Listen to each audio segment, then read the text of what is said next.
This podcast may contain explicit language, mature topics, and possible spoilers.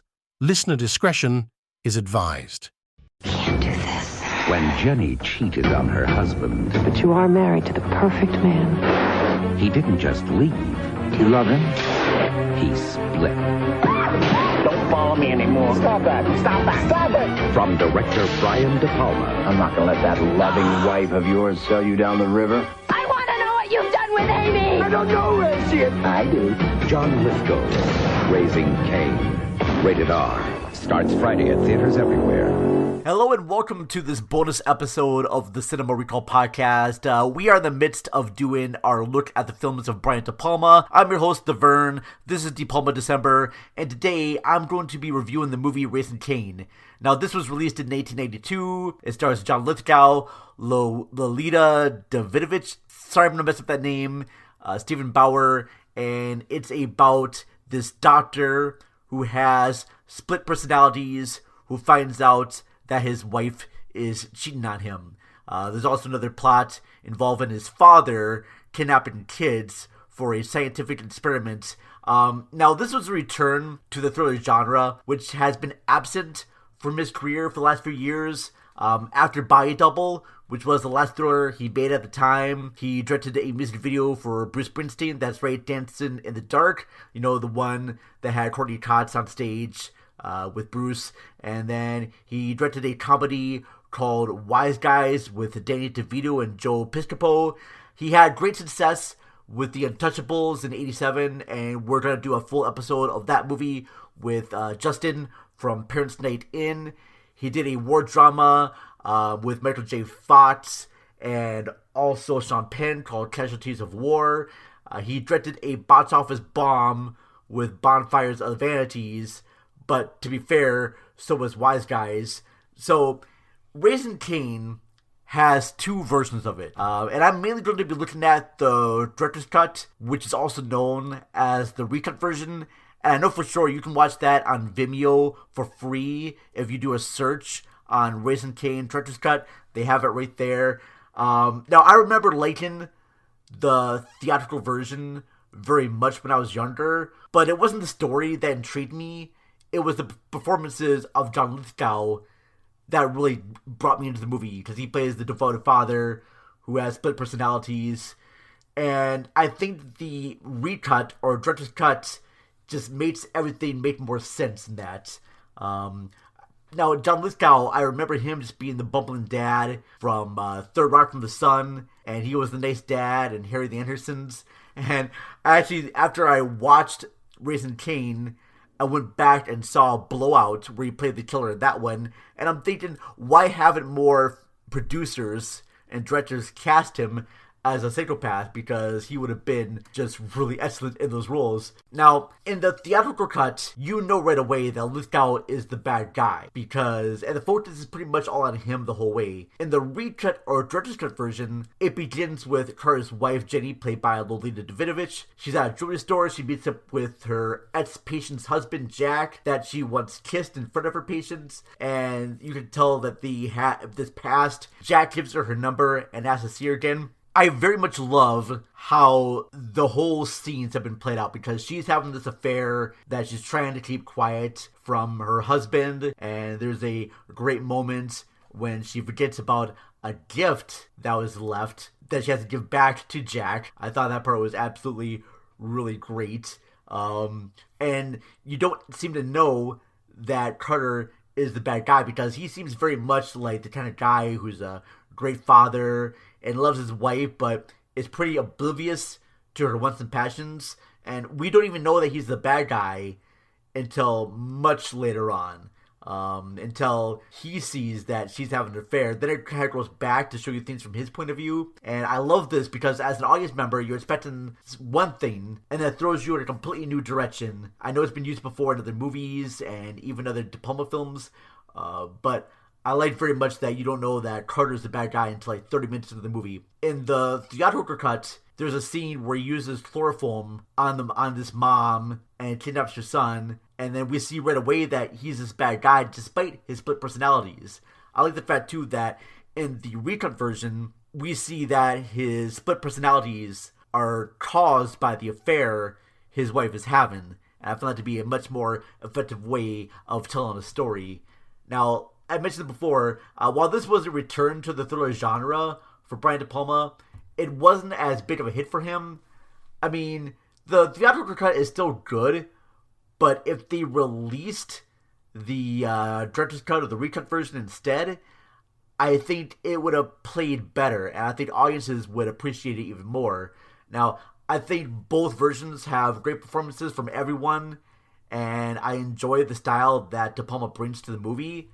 I believe that the theatrical cut is still playing on Netflix, and like I mentioned before, the recut or director's cut version is playing on Vimeo, and I believe you should watch both, but I really prefer the director's cut to this movie. I think it's fine. Now, I heard a lot of critics and I listened to interviews call this film a satire, and I never once saw the satire or comedy. I take everything in this movie as face value, and if it's supposed to be a satire on the whole thriller genre, it's lost on me, folks, alright?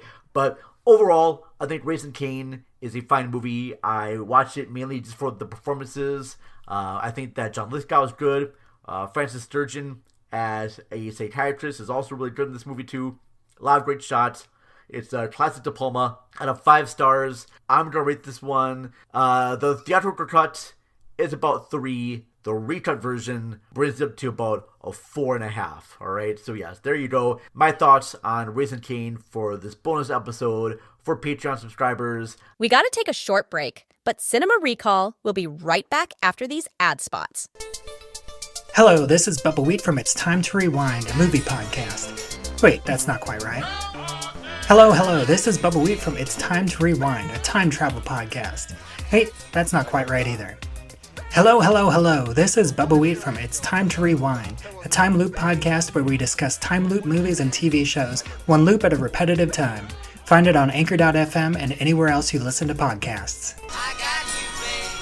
Hello, listeners, and welcome to this bonus episode of the Cinema Recall podcast. I'm your host, Vern. Now, Mission Impossible was the first in the popular franchise starring Tom Cruise, and based on the recent audio rant I heard of him yelling at his crew for not following COVID guidelines, which is awesome, by the way, please check it out, I want to support him and what he's doing by going back and rewatching the first movie. And since this was directed by Brian DePalma, this fits perfectly into our DePalma December, so here it is, Mission Impossible. You really think we can do this? We're going to do it.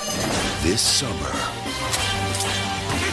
it will be impossible. Is he serious? Always. To catch your breath, to keep your cool, to believe your eyes. These guys have trained to be ghosts. Because this summer, You don't know what you're missing. the impossible happens. Tom Cruise, Mission Impossible, rated PG-13. Alright, so the story goes like this. Briefly, after the entire IMF team, Impossible Mission Force, is killed trying to stop the theft of a list of spies, Ethan Hunt, played by Tom Cruise, gets blamed for the crime and goes into hiding. He then later tries to find out who the mole is and who wants the actual list itself. So co-starring John Reno, Kristen Scott Thompson, Vanessa Redgrave, and Ving Rhames.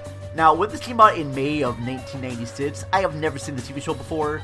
I've heard that iconic theme used several times in other movies and shows, but I've not seen any episodes of the original series until much later on. So I do remember there was a game for the NES where you got to play several characters and set them up on missions for the game for the NES. That was really kind of cool. So when the movie began, I liked that they kept the same team elements.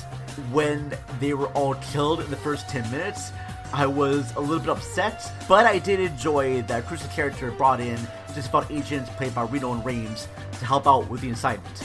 Mission Impossible has a lot of DePalma trademarks, including a great scene where Hunt and his crew are trying to download files off this computer in a secure building. It reminded me of great moments in his other features that rely heavily on visuals to tell a story more than the dialogue. I'm thinking about the museum sequence in Dressed to Kill. It also has the same look of other movies that Brian DePalma has made because the cinematographer was Michael H. Burham, who has helped shoot Raising Cain, Body Double, and The Untouchables. The story was first put together by actor Sidney Pollack before he suggested to Cruise that Brian DePalma should direct it. Now, Cruise and Pollack would later act together in Stanley Kubrick's last movie, Eyes Wide Shut. DePalma brought in writer David Koepp, who helped him with Carlito's Way back in '93. Paramount Studios then hired Robert Towne, who wrote Chinatown, to help with rewrites. Even though there are some changes in the first movie, it still stays pretty loyal to the tone of the original show. It was met with some backlash from some cast members and fans, but I still think it's a very solid spy thriller. Each movie that follows has its own style, thanks to having a different director take on the realms. I know that DePalma and Cruise got into some disagreements, which explains why he hasn't been back. But of all the ones in this franchise, I come back to the first one the most because it is a heist movie first and an action movie second. I love the sequels, but lately they seem to be more concerned with spectacle than story. So out of like 5 stars, I'm going to give Mission Impossible a solid 4.5 stars. That's it right now. Hope you enjoyed my review. Please check out later episodes of our DePalma December happening this month. Cinema Recall Podcast, cinemarecall.net. I believe our next show is going to be on Phantom of the Paradise. We'll have the host on there from Shots and Applaud, and that'll be happening here on Patreon next week. Alright, so hope you enjoy. Again, don't forget to check out our other episodes, cinemarecall.net.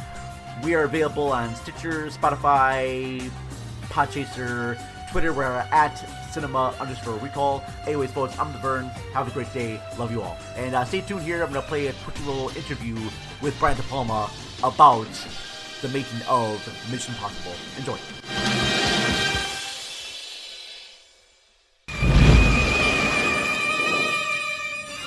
Again, it's a matter of being in the right place at the right time. Mike Ovitz called me up and said, "You interested in doing Mission Impossible with Tom Cruise?" I said, "Are you kidding? Of course." Because I was determined to make a huge hit.